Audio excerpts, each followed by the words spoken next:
మాజీ మంత్రి జగదీష్ రెడ్డికి ఎమ్మెల్సీ అద్దంకి దయాకర్ కౌంటర్ ఇచ్చారు. జగదీష్ రెడ్డి నిరాశ నిస్పృహతో విమర్శలు చేస్తున్నారని అన్నారు. బూతులు మాట్లాడడంలో కేసీఆర్ ప్రపంచంలో బ్రాండ్ అంబాసిడర్ అయ్యాడని తీవ్ర విమర్శలు చేశారు. ఉమ్మడి నల్గొండ జిల్లా మీద సీఎం రేవంత్ రెడ్డికి ఒక ప్రణాళిక ఉందన్నారు. ఇరిగేషన్, సివిల్ సప్లై మంత్రిగా ఉత్తమ్ కుమార్ రెడ్డి నల్గొండ జిల్లా కోసం నిరంతరం శ్రమిస్తున్నాడని చెప్పుకొచ్చాడు.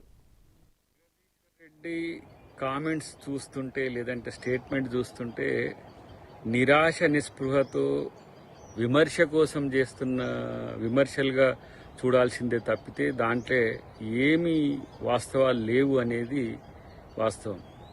అబద్ధాలు చెప్పడానికి కూడా నిస్సిగ్గుగా వారు చేస్తున్న కామెంట్స్ ఏవైతే ఉన్నాయో, ఒక్క ప్రాజెక్టు కట్టకుండా కనీసం ఎస్ఎల్బీసీ టన్నెల్ కూడా పూర్తి చేయలేని ఒక దివాలాకోరు ప్రభుత్వం ఇలా గతంలో పాలించింది. కేసీఆర్ భజన పరుల యొక్క బాగు జరిగింది గత ప్రభుత్వంలో తప్పితే మరొకటి కాదు.